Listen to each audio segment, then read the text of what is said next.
Welcome everyone. This is going to be another one of these, but what this is going to be Superman and the Mechanical Monsters. Now, these are the Flesher cartoons. Flesher cartoons, the way they did cartoons way back before CGI and AI and artificial whatever 3D scanning and all this stuff. Before your big budget movies, they used to take photographs. And they actually did this for He-Man and the Masters of the Universe. They would take movies of people doing like performances, like flying through the air and running and dramatic talking and movements. And this was before motion capture, right? So they would draw, they would do cell animation and trace over those movies or over those shots with cartoon. So when you're seeing Superman moving around, yes, it's a cartoon, but it is over like people's movements. So it has this very fluid, like almost like old school Disney style animation. Flesher was really smart. Um, I mean, the studios closed down a long time ago, but uh, these cartoons are in the public domain. So this is almost in the same rule as with Steamboat Willie. However, Warner Brothers owns the negatives and you can't do merchandising. So this is a gray area for me to do this. The first time we saw Superman outside leaping out of a comic book was actually here. This is the World's Fair. Ray Middleton, he was a singer. He was kind of like Roy Rogers, kind of had that Roy Rogers cowboy look. Let's see if we can show a couple more. At the World's Fair, that's Ray Middleton again. And there he is, showing his strength. That's Superman. There he is there. So this is the first time in media, though, outside, because the World's Fair was a public event. Jerry Siegel was there with a friend. So yeah, Jerry Siegel. I don't know about Joe Shuster, but I know Jerry Siegel was there. So, and the similar themes of the Mechanical Monster. This is the most popular of the Flesher cartoons. There were some racist ones with the evil Japanese spies and all this stuff. But that was a different time. I mean, well, people were paranoid. And just to be safe, because while it will take, let's actually put it halfway. Yeah, that's good. That's good. Okay, I'm putting it like maybe 60%. Um, while we have to wait about 9 years for the public domain of the Action Comics 1 Superman, which doesn't make a lick of difference. I mean, people have shown uh, pages from that, but to sell Action Comics, like you can imagine Rolling Stone magazine, like Rolling Stone selling Action Comics #1 within their magazine without without having to ask Warner Brothers or DC for shit. That could happen, sure. Why not? Like, hey, we're gonna do this, man. High times with Action Comics #1. You know what I mean? So what we're going to do is we're going to look at this. This is the first time Superman's been, because it's a Paramount cartoon. Is why largely why it's the public domain. It's a lot of red tape involved. So I'm going to react to this. Hopefully, it does not get taken down. I lowered the sound just to be safe. This is 1941. It is an 83-year-old cartoon, but they a lot of this kind of showed up in Sky Captain and the World of Tomorrow with Jude Law and Gwyneth Paltrow, and there's a little bit of stuff that reminds you of Transformers. So I'm just gonna react to it. Okay, so we're gonna get us in there. So let me actually lower it a little bit.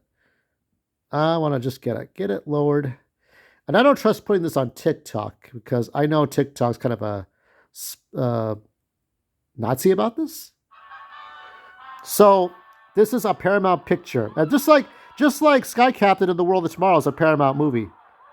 So this is the first time, and it's kind of like the last episode of Smallville where you just saw a cartoon Superman. Da, da, da, da, da, da, da. This is a Max Fleischer cartoon, so yeah, it's okay to do this because again, this was not Warner Brothers. It's Warner Brothers owned, but not Warner Brothers exclusive. Does that make sense? So they have the negatives, but not. They didn't produce these. And Jerry Siegel and Joe Shuster were well compensated for this.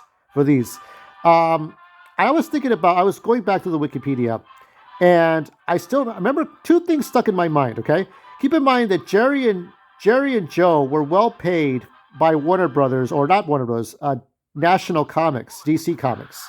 for Superman. They made their money. They got their compensations at the beginning.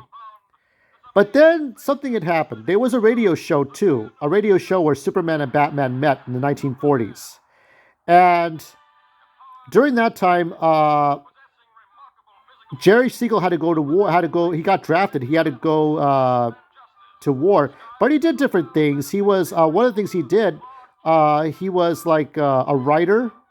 I think he did a little bit of. I don't know if he did cartoon. No, he did mostly writing. Whether it's writing for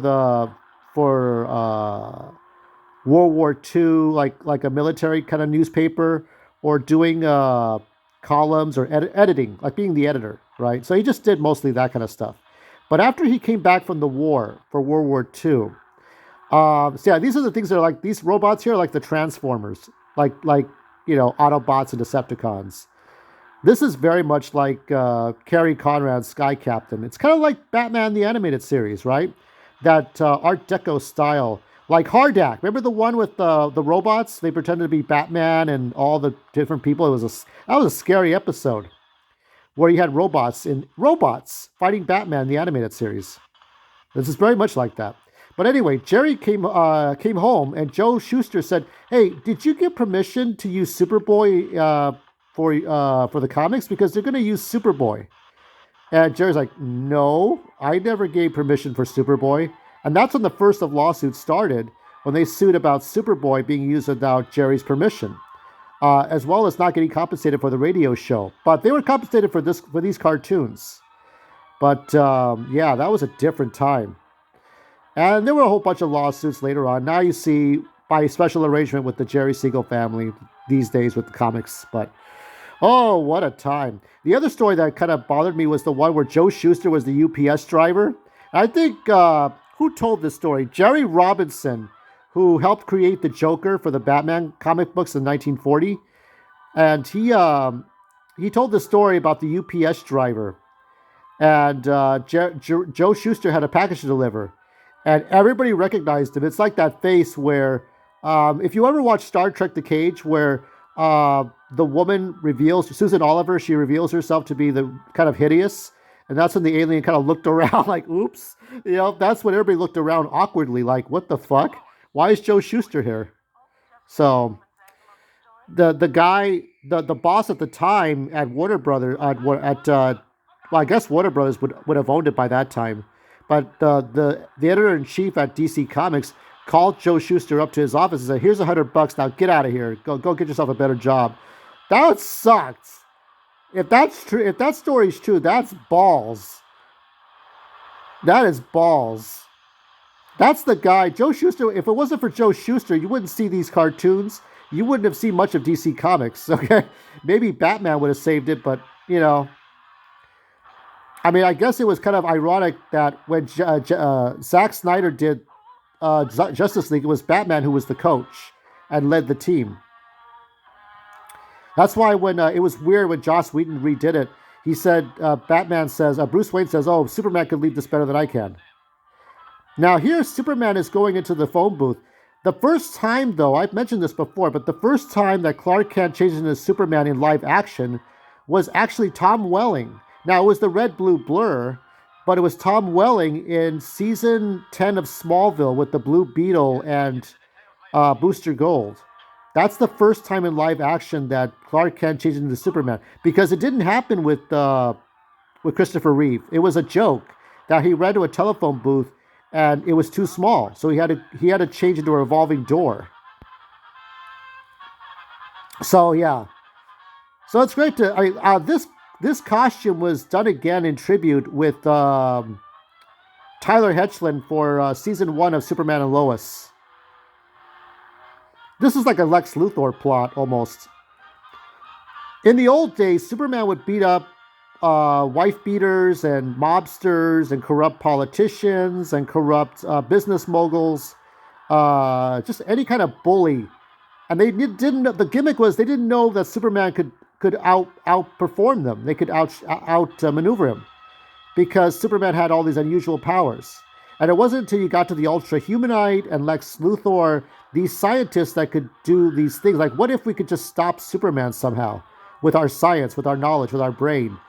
And so it's might versus mind. And that's sort of why Luthor is such a popular villain, and he has been so for over 80 years. So I like this is old school villain right here. It kind of reminds me of Sinestro, right? Bud Collyer is the voice of Superman. I don't know the other voice actors.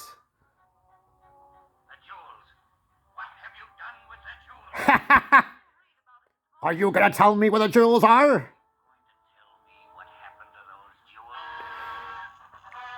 Yep, that's old school stage acting right there. That's old school stage acting. There he goes.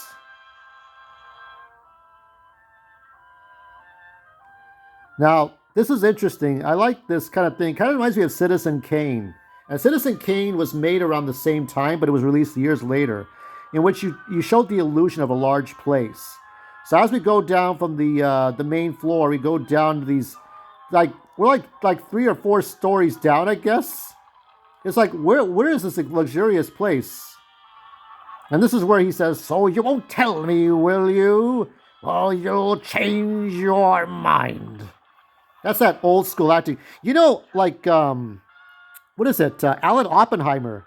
I think he got some of that acting in him when he did Skeletor.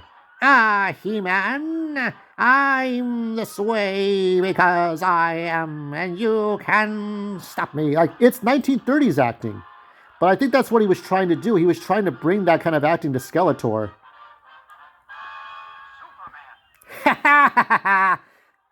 Yeah. Now, I might be tempted to show the first chapter of the 1943 serial of Batman. That would be the first time Batman... It's been shown many times before. This has been shown. I mean, this is no different than any other post you've seen on YouTube, but I'm just talking through it so you kind of know a little bit about... Oh, we got notifications. Sorry about that. We get notifications all the time. It's like, look, I'm busy. Can we do this another day? Yeah, these are robots. These are not the... this was testing Superman's strength. And it kind of reminds me also, too, of Superman War of the Worlds, where he would beat up robots like this. Now, in that one, he died. That was written in 98 and published in 98. And just an amazing story about Superman. Basically, it's the plot to War of the Worlds, where the aliens come from Mars. And it's 1938, and Superman has to defeat all these things, all these alien invaders. So Superman came from Krypton to save Earth from Mars. It was a War of the Worlds. And Lex Luthor married Lois Lane. It was an Elseworld story. That was an Elseworld stories could really, like, you could have one, and she's doomed. Old school acting. You don't hear this kind of acting anymore. Now it's more like, Zac Efron's the villain and shit. Dude, I'm gonna like do some psychotic shit, like, okay. Thanks, Zac Efron. I mean, I think that kind of acting was good for the time, but you try to find the best things in every decade. You don't try to wish too hard for the past, I'm talking to you 90-year-olds. Don't die on me. Wake up. This cartoon's almost over.